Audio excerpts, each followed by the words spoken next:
എന്താണ് user generated content? ഇത് നമ്മുടെ ബിസിനസിന്റെ ഗ്രോത്തിനെ എങ്ങനെയാണ് ഹെൽപ്പ് ചെയ്യുന്നത്? നമുക്ക് നോക്കാം. Hi hello, this is me Arunima and welcome back to another video. User generated content ആ പേരിൽ തന്നെ ഉണ്ട് അല്ലേ? അതായത് ഇത് ക്രിയേറ്റ് ചെയ്യുന്നത് യൂസേഴ്സ് ആണ്. ഇപ്പം ഏതൊരു ബ്രാൻഡിൻ്റെ അല്ലെങ്കിൽ ഏതൊരു ബിസിനസ്സിൻ്റെയും പ്രോഡക്റ്റ് ഒക്കെ തന്നെ യൂസ് ചെയ്യുന്ന ഇപ്പം ഏതൊരു ബ്രാൻഡ് എടുത്താലും അതിൻ്റെ കൺസ്യൂമേഴ്സ് ആവാം, അല്ലെങ്കിൽ അത് യൂസ് ചെയ്യുന്ന ആൾക്കാരുടെ ഒരു റിവ്യൂസ് അല്ലെങ്കിൽ അവരുടെ ഒരു ഫീഡ്ബാക്ക് ആണ് ഈ ഒരു യൂസർ ജനറേറ്റഡ് കണ്ടന്റ് എന്ന് പറയുന്നത്. ഇപ്പം നമ്മളിപ്പം ഏതൊരു പ്രോഡക്റ്റ്സ് നമ്മൾ ഓൺലൈനിൽ പർച്ചേസ് ചെയ്യുന്നുണ്ടെങ്കിലും അതിൻ്റെ ആ ഒരു പ്രോഡക്റ്റ് യൂസ് ചെയ്തിട്ടുള്ള ആൾക്കാരുടെ റിവ്യൂസൊക്കെ തന്നെ നമ്മൾ നോക്കാറുണ്ട് അല്ലേ? അല്ലെങ്കിൽ നമ്മളിപ്പോൾ എന്തെങ്കിലും റിസോർട്ടോ അല്ലെങ്കിൽ ഹോട്ടലോ റെസ്റ്റോറൻറ്റോ ഒക്കെ തന്നെ നോക്കുന്നുണ്ടെങ്കിൽ അതിൻ്റെയൊക്കെ തന്നെ റിവ്യൂസ്, ഗൂഗിൾ റിവ്യൂസൊക്കെ തന്നെ നമ്മൾ ആദ്യം നോക്കാറുണ്ട്. അത് നോക്കി കഴിഞ്ഞതിന് ശേഷമായിരിക്കും നമ്മളത് പർച്ചേസ് ചെയ്യണോ എന്നുള്ളൊരു ഡിസിഷനിൽ എത്തുന്നത് തന്നെ. അതായത് നമ്മളെല്ലാവരും ആ ഒരു യൂസർ ജനറേറ്റഡ് കണ്ടന്റ് കുറച്ചുകൂടി ഒരു ട്രസ്റ്റബിൾ ആണ്, നമ്മളത് വിശ്വസിക്കുന്നുണ്ട്. അപ്പം യൂസർ ജനറേറ്റഡ് കോണ്ടന്റിൻ്റെ ഒരു എന്താ പറയുക ഇമ്പോർട്ടൻസ് എന്ന് പറയുന്നത് ഇത് തന്നെയാണ്. അതായത് കുറച്ചുകൂടി ഒരു ഒതൻറ്റിക് ഫീലിംഗ് ആണ്. അതായത് നമ്മളിപ്പം ആൾക്കാർക്ക് കുറച്ചുകൂടി ഒരു വിശ്വാസമാണ്. ഒരു സ്ട്രേഞ്ചർ വന്നിട്ട് വി ആർ ഓസം അല്ലെങ്കിൽ അവരുടെ ബിസിനസ്, ഇപ്പം ബിസിനസ് ഓണേഴ്സ് തന്നെ അല്ലെങ്കിൽ ബിസിനസ്സിൻ്റെ അവർ തന്നെ അഡ്വർടൈസ് ചെയ്യുമ്പം വി ആർ ഓസം അല്ലെങ്കിൽ ഞങ്ങളുടെ പ്രോഡക്റ്റ് വാങ്ങും എന്നൊക്കെ പറയുന്നതിനേക്കാട്ടും കൂടുതൽ നമ്മളിപ്പോൾ അത് എക്സ്പീരിയൻസ് ചെയ്ത് അവരുടെ പ്രോഡക്റ്റ് പർച്ചേസ് ചെയ്ത ആൾക്കാരുടെ ഒരു റിവ്യൂസ് ആകുമ്പോൾ അത് കുറച്ചുകൂടി ജെന്യൂൻ ആണെന്ന് നമ്മൾ വിശ്വസിക്കുന്നു. അപ്പം ഇത് തന്നെയാണ് യൂസർ ജനറേറ്റഡ് കോണ്ടന്റിൻ്റെ ഒരു ഇമ്പോർട്ടൻസ് എന്ന് പറയുന്നത്. അതായത് കുറച്ചുകൂടി ആൾക്കാർക്ക് അതിനോട് ഒരു വിശ്വാസം ഉണ്ട് എന്നുള്ളതാണ്. നമുക്കറിയാം ഏതൊരു ബ്രാൻഡിൻ്റെ അല്ലെങ്കിൽ ഏതൊരു ബിസിനസ്സിൻ്റെ ആയാലും കോണ്ടന്റ് ഈസ് ദ കിങ് അല്ലേ? അതായത് കോണ്ടന്റ് ക്രിയേറ്റ് ചെയ്യുക എന്നുള്ളതാണ് കുറച്ചുകൂടി എക്സ്പെൻസീവും കുറച്ചുകൂടി എഫേർട്ട് വേണ്ടതുമായിട്ടുള്ള ഒരു കാര്യം എന്ന് പറയുന്നത്. അപ്പം ഈ ഒരു കോണ്ടന്റ് നമുക്ക് യൂസേഴ്സ് തന്നെ ക്രിയേറ്റ് ചെയ്യുകയാണെങ്കിൽ കുറച്ചുകൂടി നല്ലതായിരിക്കും അല്ലേ?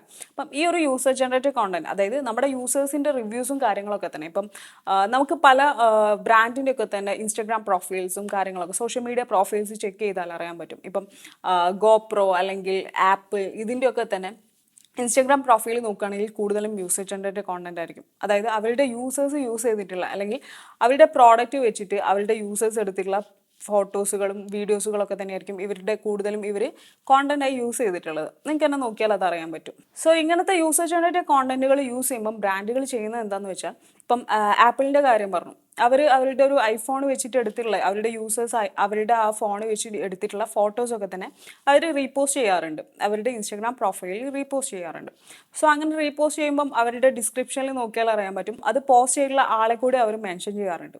സോ അത് നമ്മൾ യൂസേഴ്സിനെ കുറച്ചുകൂടി എൻകറേജ് ചെയ്യിപ്പിക്കുകയാണ് ചെയ്യുന്നത്. അതായത് നമ്മുടെ പ്രോഡക്റ്റിനെ മെൻഷൻ ചെയ്തിട്ട് അവർ സോഷ്യൽ മീഡിയ പ്രൊഫൈലിൽ കൂടുതൽ ഫോട്ടോസും കാര്യങ്ങളൊക്കെ തന്നെ അപ്ലോഡ് ചെയ്യാൻ വേണ്ടിയിട്ട് നമുക്ക് യൂസേഴ്സിനെ എൻകറേജ് ചെയ്യിപ്പിക്കാൻ പറ്റുന്നുള്ളതാണ്. അതുപോലെ തന്നെ യൂസർ ജനറേറ്റഡ് കോണ്ടന്റ് പോസ്റ്റ് ചെയ്യാൻ വേണ്ടി നമ്മുടെ യൂസേഴ്സിനെ എൻകറേജ് ചെയ്യിപ്പിക്കാൻ വേണ്ടിയിട്ട് നമുക്ക് ബ്രാൻഡഡ് ഹാഷ്ടാഗ്സ് ഒക്കെ തന്നെ യൂസ് ചെയ്യാൻ പറ്റും.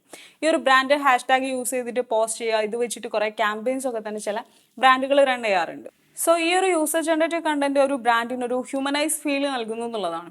അതായത് ഒരു ഹ്യൂമൻ ടച്ച് നൽകുന്നു. നമ്മളിപ്പം ഡ്രൈ ആയുള്ള ആഡുകളൊക്കെ തന്നെ കാണാറുണ്ട് അല്ലേ? ഡ്രൈ ഫോമിൽ നമ്മൾ ഒരുപാട് ആഡുകൾ സോഷ്യൽ മീഡിയ ഓപ്പൺ ചെയ്താൽ കാണാറുണ്ട്. ഇതിന് പകരം നമ്മളിപ്പോൾ ഒരു യൂസേഴ്സിൻ്റെ ഒക്കെ തന്നെ എക്സ്പീരിയൻസ് ഷെയർ ചെയ്യുമ്പോൾ അത് കുറച്ചുകൂടി ഒരു ഹ്യൂമൻ ടച്ച് നൽകുന്നുള്ളതാണ് ആ ഒരു അഡ്വർടൈസ്മെൻറ്റ്. നമുക്ക് കൂടുതൽ റിലേറ്റ് ചെയ്യാൻ പറ്റുന്നത് ഫ്രൂട്ട് ബേൻ്റെ പേജ് നോക്കിയാൽ നമുക്കറിയാൻ പറ്റും. നമ്മളിപ്പം എന്തെങ്കിലും ഒരു ഫ്രൂട്ട് ബേയിൽ പോയിട്ട് നമ്മൾ എന്തെങ്കിലും സാധനങ്ങളൊക്കെ തന്നെ കഴിച്ചിട്ടുണ്ടെങ്കിൽ അതിൻ്റെ ഒരു ഹാഷ്ടാഗ് വെച്ചിട്ട് നമ്മൾ ഇൻസ്റ്റാഗ്രാമിലൊക്കെ തന്നെ പോസ്റ്റ് ചെയ്ത് കഴിഞ്ഞാൽ അവരത് റീപോസ്റ്റ് ചെയ്യാറുണ്ട്. സോ യൂസർ ജനറേറ്റഡ് കണ്ടന്റ് കൂടുതലും നമ്മൾ ബ്രാൻഡ് അവയർനെസ് കൂട്ടുക എന്നുള്ള ഒരു ഉദ്ദേശത്തോടെയാണ്.